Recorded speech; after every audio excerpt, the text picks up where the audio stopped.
Good. I'm going to press record. Thank you so much for joining us today. Oh, it's my pleasure. Yeah, we are so lucky to have you, and you've done so much in the world of sync and music and writing and production, and I can't wait to hear from you, and I know that everybody here is really excited to hear from you as well. Great, terrific. Cool. So I'm just going to dive in. I'm going to let you first just maybe give us a little bit of background on how you got started and where your path has led you. I think everybody's done their research on you, but yeah, just to hear would be great. Sure. Well, I started my musical kind of endeavor as a trombone player. I studied trombone in high school. I went to Music and Art High School in New York City, the Fame School, as some people call it. And was really into music, so continued music on in college, where I studied at Tufts University outside of Boston. And after college, I really had no idea what I wanted to do with my music. I was kind of perplexed by the music industry. I didn't have any contacts in the music industry. I had family members in the music industry. It was pretty unknown territory to me. So instead of kind of making that entree into the music industry, I went to graduate school. I thought that was... Oh no. You just... Still there? Yeah, we just Okay. muted you for a second. Sorry. Okay. So I went to graduate school and thought that maybe it would give me some more insight into it. But at the same time I went to graduate school, I joined a band. And I was really into the band. And I got sick. I got like something that precluded me from keep going to school, like a kind of an infection or whatever you call it, mononucleosis, the kissing disease. And I left and did school and joined this band and was a participant in this band for probably about 25 years, to be honest. And it was called The Second Step, a great funk band based out of New York City. It also played reggae and ska, and it was a real trip. And that's kind of where I learned most about the music business, because I hadn't really taken any courses in it. I didn't really know a lot of people in it, like I mentioned. And then I continued on that, doing that for years and supplementing my income by teaching music, maybe playing music in the street as a studio musician. And I finally kind of arrived in the world of music and advertising, which I didn't know much about.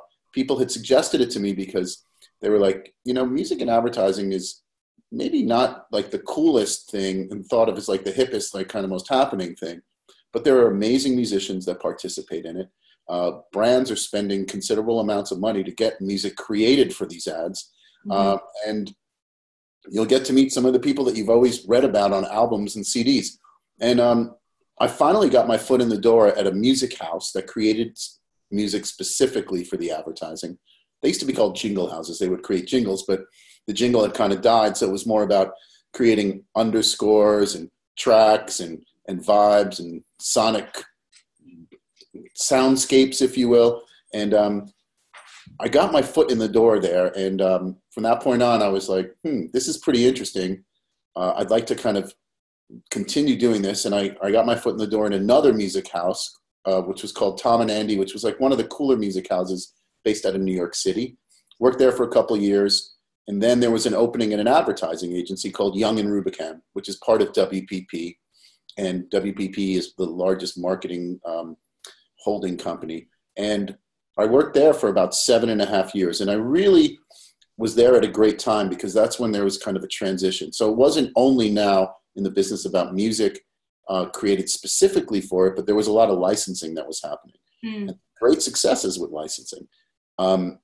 Obviously, people have seen how artists have been broken through their placements in ads, and you hear about how they make money, etc. But this was just kind of the beginning of when it really took off, like 1999, 2000.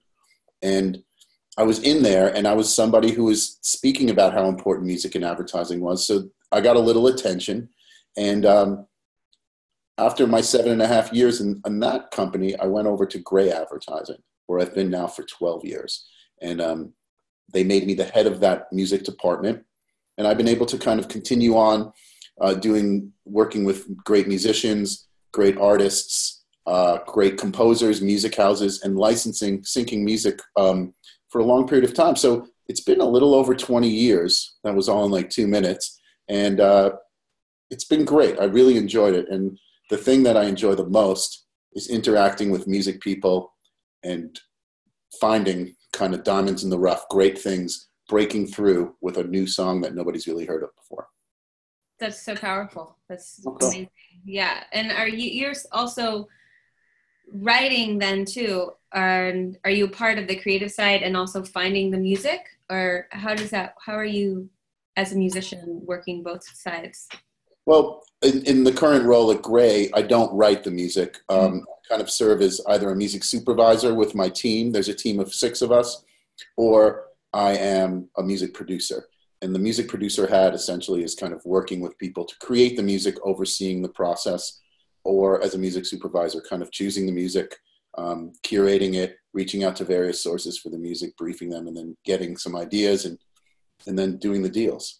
Yeah, and you've done some incredible placements. I mean, probably every day you're working on this, but some really notable ones that I think people would know. Can you go through maybe like one of your favorites or a couple of your favorite placements with artists? Mm-hmm. I mean, over the years, I've worked with a lot of artists, including LL Cool J, Run DMC. Sadly, it was the last thing that they had recorded together.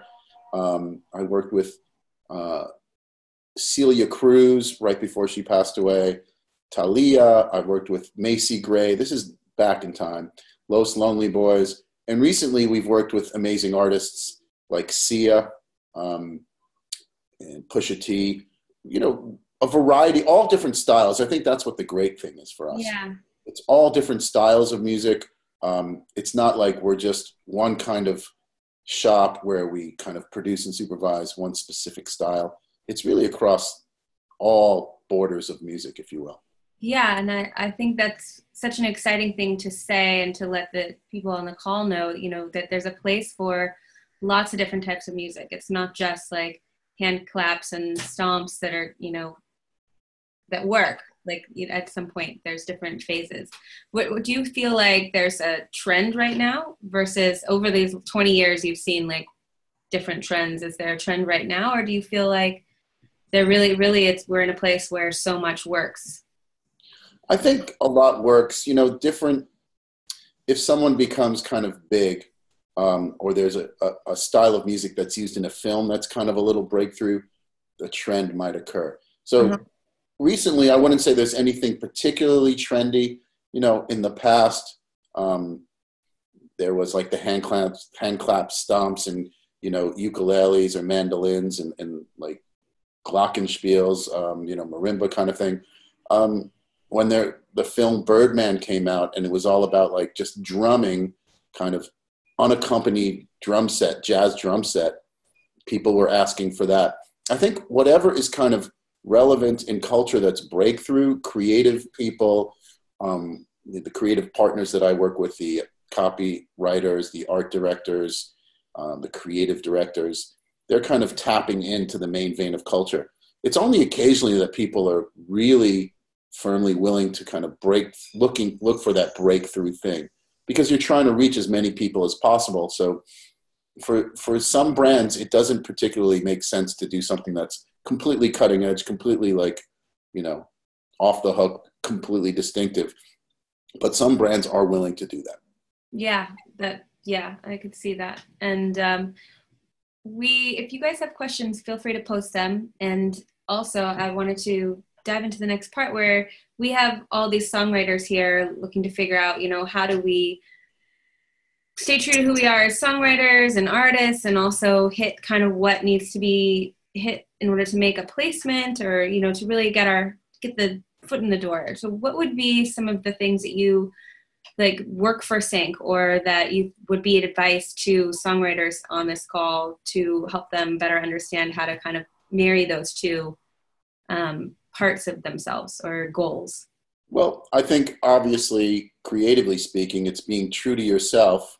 But you have to understand that being true to yourself might not necessarily fit the kind of criteria of certain types of advertising. Mm-hmm. If the kind of music you create, for instance, is really aggressive, like death metal, or kind of really dark, hip hop or electronic dance music, it's not necessarily going to have a home in the advertising world. You know, advertising generally is fairly positive messaging, trying to tout how cool the brand is or the brand's purpose is, how significant it is. You know, it's kind of the product as a hero or the message as a completely kind of strong, positive message. It's rarely something that's dark and solemn, wistful, you know. From the business side, generally speaking, my reco is find people that kind of aggregate emerging artists and get them your music. People that have been able to place music in film, TV, and advertising successfully. They're always looking for great music. It's better to kind of find someone who has those contacts rather than doing it completely yourself, because it's a very time-consuming thing unless you already invested the time and you have an array of great contacts in the business. Then you're kind of many steps ahead. That's kind of my basic reco. Yeah, no, that makes so much sense. I think these are different parts. You know, it's like you want to hit those markers that are needed in order to have something that, you know, solve your problem, but also be fresh and cool and be who you are as an artist so that you have something to offer. And that makes a lot of sense. Mm-hmm. And we talk about having representation and also trying to pitch yourself as well in this class so that you kind of have an idea of who the players are. So we get to meet people like you and we know, you know, how does that work? And I think that it would be interesting to hear kind of how it works in the ad world. Like, how do you guys go about picking the song in terms of like, how does that relate to the creatives and the brand and who you know, you bring in the songs and then the brand says yes, or are you the one where's the like line of the timeline of how the song is picked and how it's put to the picture? Mm-hmm. I mean, you know, there's no like firm science to it. I can kind of give you like an example of a job without kind of speaking to the brand and stuff and just saying, many times, as a creative agency, an advertising agency, the creative team and strategists come up with a great idea and they articulate that idea to us. They might articulate an idea whereby they have a song that they already know that they want to use. Or they might come to us, the music team or myself in particular, and say, we don't really know what we want, but here's our concept. We can use some guidance. You know, either way, we come up with some ideas or we just go out and get the music for them. But it's more than that, because there are so many collaborators that are involved, whether it's the original ideators, who are the copywriter and the art director. They also have an associate creative director above them and a creative director above them. And then there might be the chief creative officer or a group creative director. There's a lot of cooks in the kitchen is basically what I'm trying to say. And a great idea that kind of comes through early might not make it through that totem pole of approvals. And then that goes also for the client side, where you have some amazing clients that are visionary and seasoned marketers and really know their brand.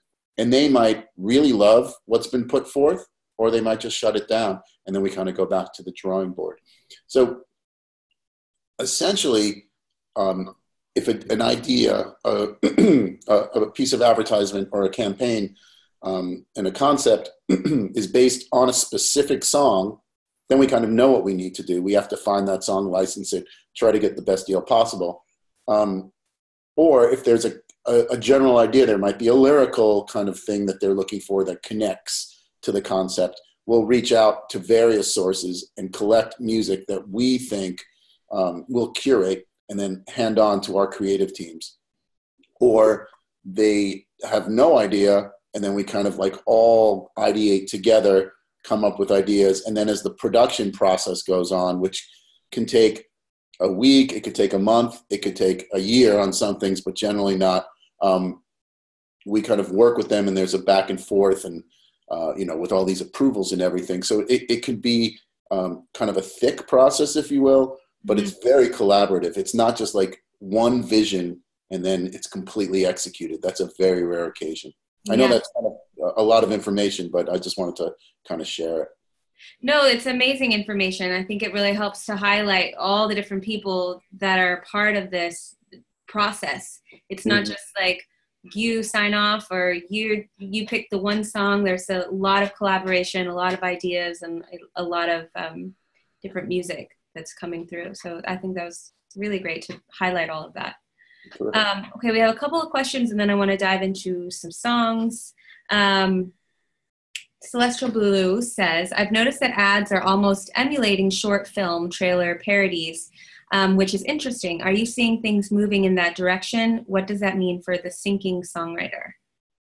I mean, sometimes you have, if you think about the amount of work that's out there and the amount of possibilities that are out there, I would say that there's so many different ways that things are executed that it could be really dense, and there's not really a particular kind of trend, because if you look at the Super Bowl, you might see, which is like kind of the big night of advertising during the year. It's an important thing for us.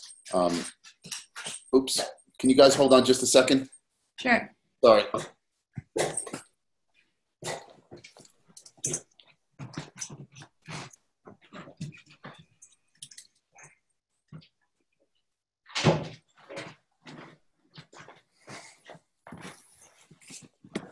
Hi, sorry about that. No.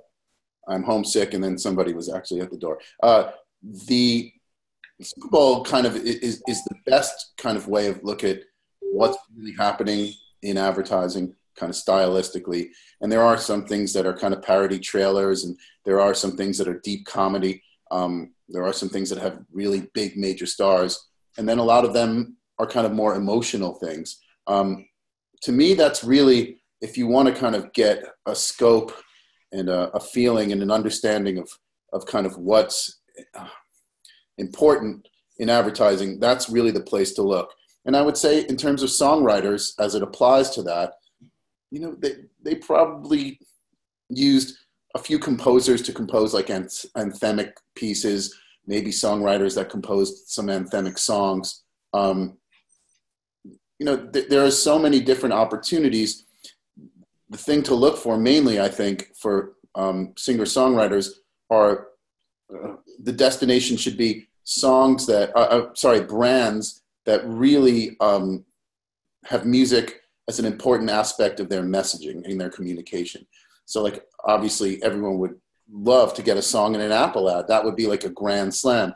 But, you know, Apple ads generally use music that's really well known. I mean, the stuff that was on the Grammys that was premiered was Childish Gambino and Migos, you know, two really major kind of stars. Apple once in a while will dig in and find kind of diamonds in the rough and stuff. But it's more brands, I think, for singer-songwriters that are kind of emotional and looking to kind of pull on heartstrings, for kind of the classic singer-songwriter genre, if you will, or kind of even discipline, if you want to call that, or just style. That's kind of the stuff that I would look toward. We have some amazing opportunities to kind of engage singer-songwriters for some of our mainstream brands that are like really heartfelt stuff. When it surrounds the Olympics, some of the Procter & Gamble brands are looking for really great songs from the heart, you know, and we have amazing successes with that. Some of our brands from Smuckers, like Jif and Smuckers, which are also fairly mainstream but really great brands, they're looking for heartfelt songs. And then, of course, you know, other singer-songwriters that have completely distinctive styles that not necessarily heartfelt music and everything. The doors are really wide open. So it's kind of a long answer to a short question. Sorry. No, it's a beautiful answer, because it really gives a lot of opportunity. It highlights the opportunity that's out there, really illustrates that. So thank you for being so thorough.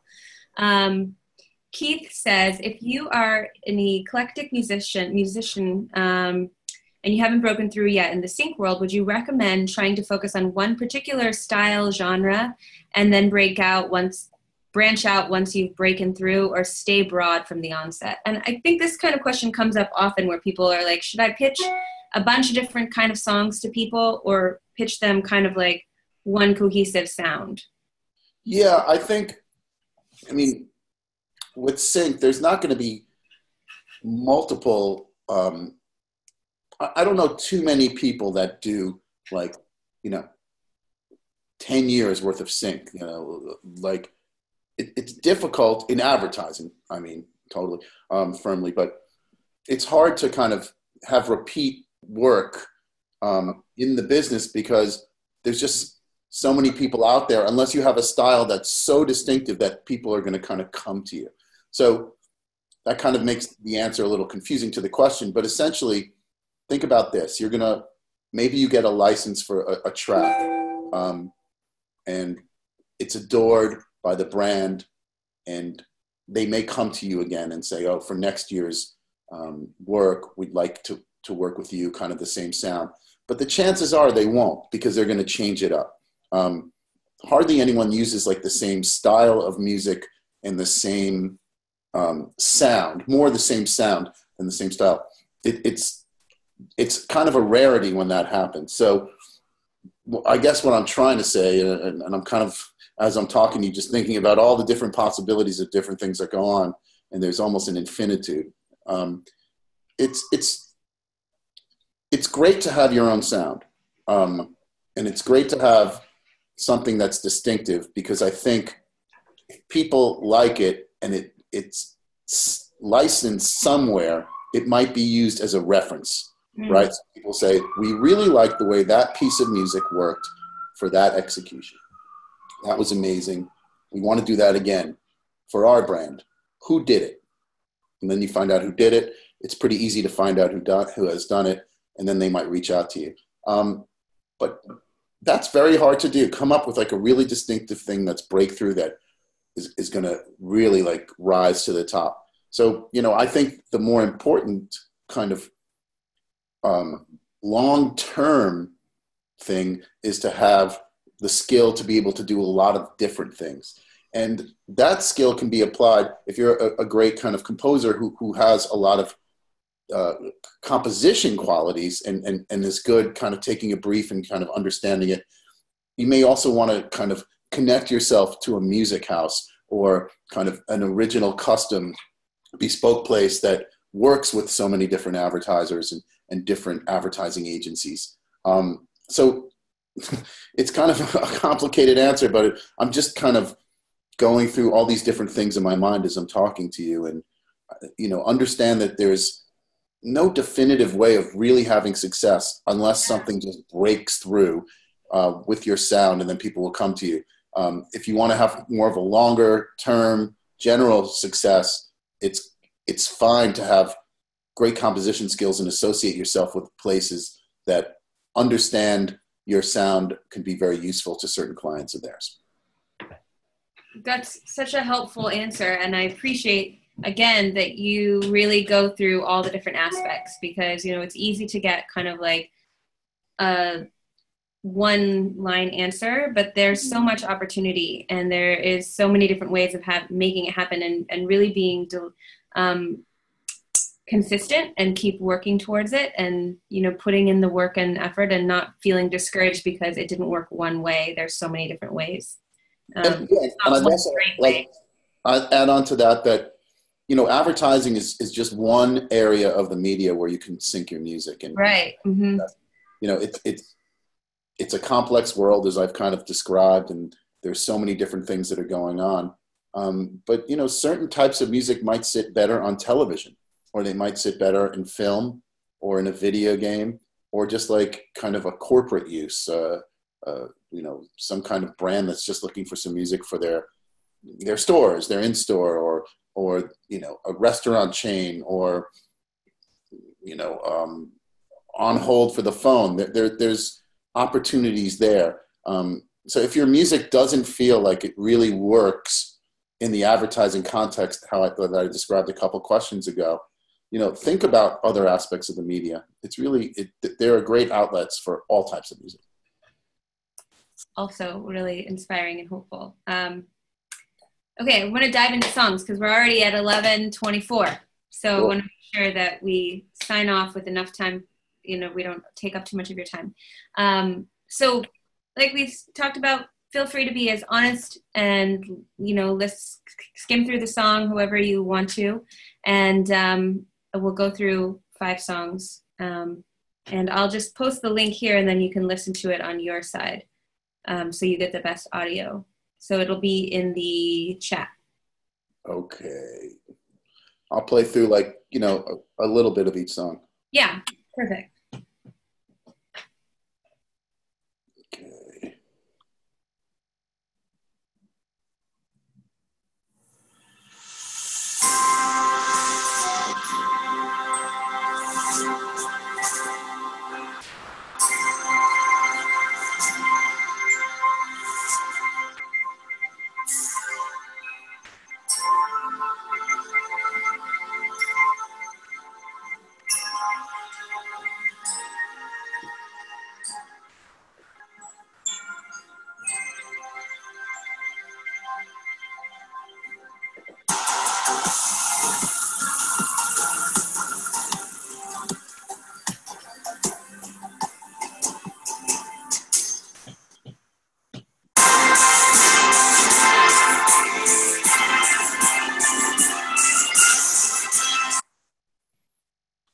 All right, let me just try to find you guys. Where did you go?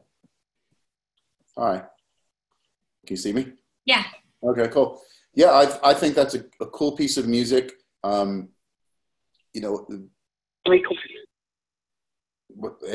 I think if you've seen some things on the Super Bowl, for instance, a couple weeks ago, there was music just like that. The challenge in getting music like that directly to composers is directly to advertising people or to music supervisors in advertising, is that they have access to so much music like that through various music libraries. So my suggestion for something like that is try to get that to a music library. Obviously, you'd want to record it with as many live instruments as you possibly could.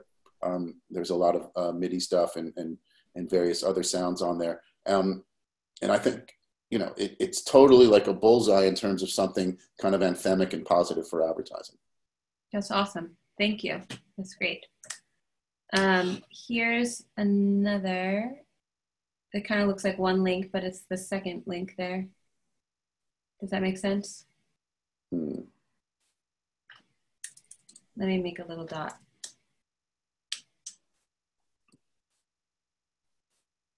Okay, I see it now. Okay. Okay, I'm going to give it a go. Just like summer. Yep. There we go. In like a lion, how you roar made me forget all my words. And like a lamb right out the door, oh vicious cycle. I want you, but I know you're no good for me. I want you, I long for you like springtime when winter comes again. I want you like tomorrow, but I know you're just like yesterday. Love you just like summer, when summer goes away. Yeah, I mean, what's great about that song is the lyrical content could relate to a lot of different types of products that are looking for, a positive message as it relates maybe to summer or something seasonal. Just think of all the different brands that kind of relate to that and their messages that could. Probably a brand that would look for something like that could be, maybe some kind of packaged good or fragrance or vacation style thing, and they might want all of the song all with the lyrics, or they might want a part of the song that that's mainly instrumental, and then like the little hook at the end that kind of comes in some part of the chorus, just like summer, or I love you just like summer. To me, my suggestion would be to create a version where it's a 30-second snippet of the song that kind of has the cool instrumental build up, and then maybe a payoff at the end that just has the chorus, and then you would also include the full mix of the song and the full version of it. Nice. That's Cool. really helpful feedback. Your feedback is awesome. I really appreciate it. It's just like so specific and to the point, and it really is helpful. Oh, wow, thanks. So next one, it's called Hostage, and this is by Jennifer. Hostage. Let's see if this is it. Yeah, okay. I'll get the MP3.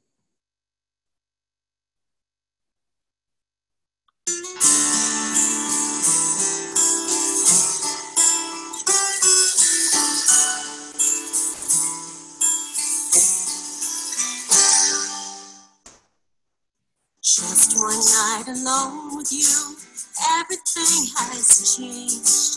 Open up your heart to me, 'cause it's more than just a game. My sighs for you are strong, tears fill up my eyes, knowing that tomorrow we must say goodbye. So wrap your arms around me, fall down and let me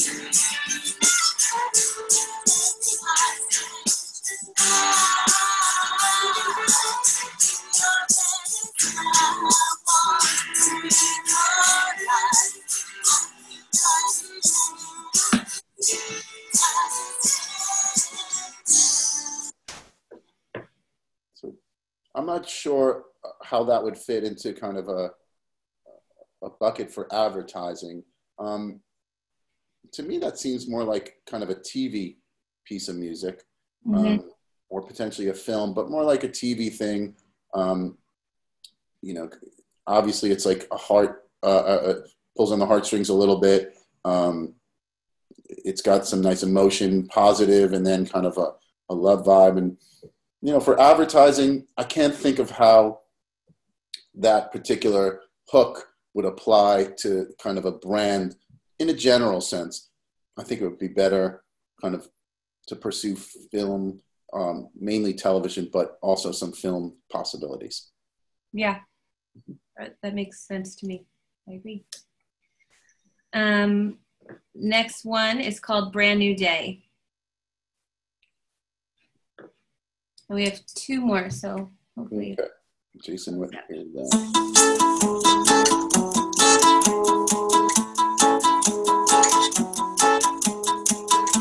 the snooze alarm for the 15th time today. Stumble down the hall towards a coffee pot. Get the kids this one's an actress, Ben bangs the drums. Wash and rinse, repeat till the weekend comes. It's a brand new day, a chance to get on my way. Funny how plain Monday can help you appreciate everything that you got. Yeah.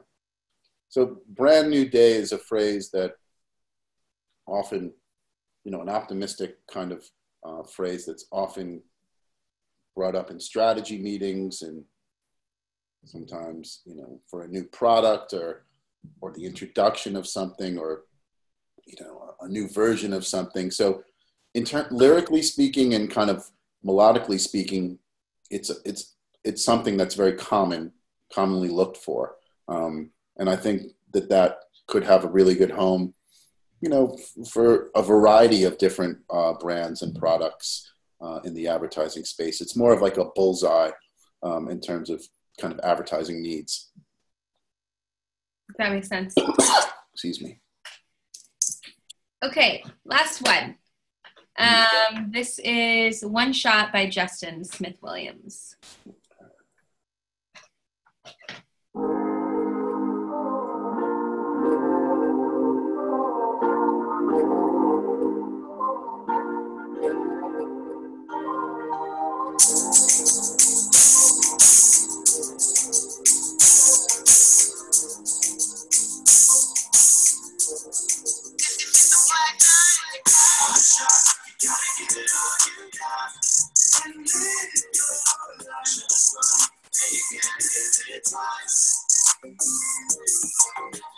I